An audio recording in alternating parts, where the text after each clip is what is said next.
मुकेश सहनी को लेकर बीजेपी में बड़ा फैसला हुआ है, कह सकते हैं तो एनडीए में बड़ा फैसला हुआ है। देखिए, मुकेश सहनी के बीजेपी में आने की खूब कयास लगाए जा रहे हैं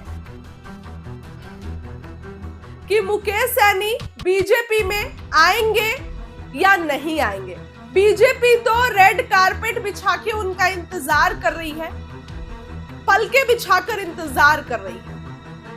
अब देखिए, हम आपको एक एक करके बयान बताते हैं। सबसे पहले दिलीप जायसवाल ने कहा, जिसको आना है आए, हमारे रास्ते खुले हुए हैं। राजनीति में कुछ भी संभव है, राजनीति में कुछ भी अलग नहीं है, राजनीति में सब कुछ संभव है। ये बातें दिलीप जायसवाल ने कही। इसके बाद ठीक उसी दिन संतोष सुमन का बयान आता है, मांझी के बेटे। उन्होंने अपने बयान से यू टर्न ले लिया। सबसे पहले उन्होंने ही कहा था कि अरे दरवाजा खुले है, हमारे साथ आ जाइए ना। वो कल क्या बोलते हैं कि जिससे हमारी विचारधारा मिलेगी वो आएगा तो ठीक है। ये बातें संतोष सुमन ने कही, जो मांझी के बेटे ने सबसे पहले उनको न्योता दिया था, वही मांझी के बेटे ने ये बात कही। ऐसे में अब तमाम तरीके की बयानबाजियां हो रही है, तमाम तरीके की बातें हो रही है।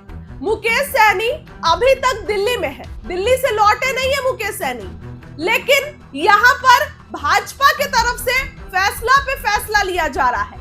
भाजपा की तरफ से दिलीप जायसवाल कहते हैं कि अरे आए ना ये। और देखिए, दिलीप जायसवाल ही वो बड़े नेता है जिन्होंने सबसे पहले कहा था कि रात के अंधेरे में मुलाकात हुई है, और दिलीप जायसवाल ही वो बड़े नेता है जो फिर से कहे हैं कि मुकेश सहनी आ जाए, हमारे साथ आए, और वो आ भी सकते हैं। राजनीति में तो आना जाना लगा रहता है और राजनीति में कुछ भी संभव है। ये सब बात दिलीप जायसवाल क्यों कह रहे हैं? इसके बाद अगर आप गौर करिए तो संतोष सुमन, उनका भी बयान आया है। संतोष सुमन ने ये साफ साफ कह दिया है कि पहले उन्होंने निमंत्रण दिया, पहले उन्होंने खुलकर कहा कि मुकेश सहनी हमारे साथ आ जाए, लेकिन अब उन्होंने अपने बात से यू टर्न ले लिया है। उन्होंने कहा है कि एनडीए सबके लिए खुला है, जिसको भी आना है एनडीए में आए, और जिससे हमारी विचारधारा मिलेगी वो जरूर आए।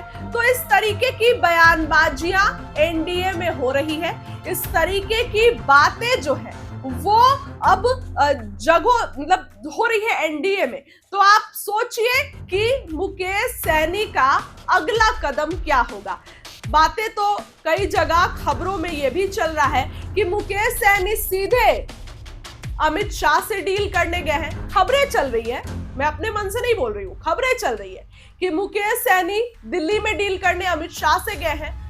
मुकेश सहनी आते के साथ पाला बदल लेंगे। और देखिए, इसमें इतना चकित होने की बात नहीं है। मुकेश सहनी का तो इतिहास रहा है, मुकेश सहनी का यूं इतिहास रहा है। उन्होंने कहा था कि तेजस्वी ने मेरे पीठ पर छुरा घोंप दिया, मेरे साथ धोखा किया।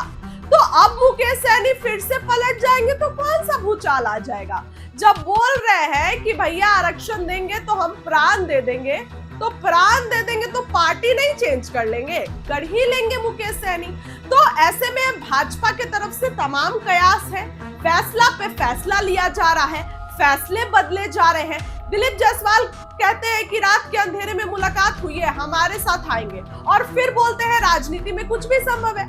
संतोष सुमन कहते हैं कि आए और फिर पलट जाते हैं। इस तरीके की बातें अब पार्टी के भीतर खाने में चल रही है। मुकेश सहनी को लेकर तमाम तरीके की बातें चल रही है। और देखिए, अखबारों से लेकर टीवी तक, डिजिटल से लेकर हर जगह मुकेश सहनी छाए हुए हैं। मुकेश सहनी का अगला कदम, मुकेश सहनी का क्या कुछ कदम, ये सभी बातों पर मुकेश सहनी बिल्कुल डटे हुए हैं। मुकेश सहनी की बातें कि मुकेश सहनी क्या फैसला लेंगे। तो ऐसे में जहां एक तरफ 60 सीट और दूसरे नंबर की कुर्सी के लिए अड़े हुए हैं मुकेश सहनी, तो भाजपा में भी उनको लेकर खुले दिल से इंतजार हो रहा है।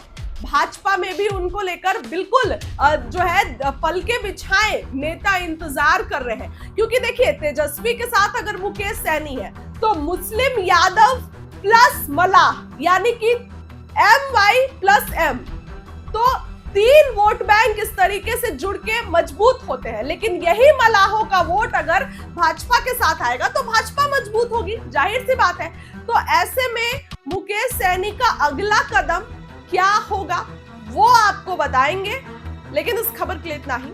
आपको क्या लगता है मुकेश सैनी का कदम क्या होगा? कमेंट में रखिए अपनी राय। बहुत बहुत धन्यवाद।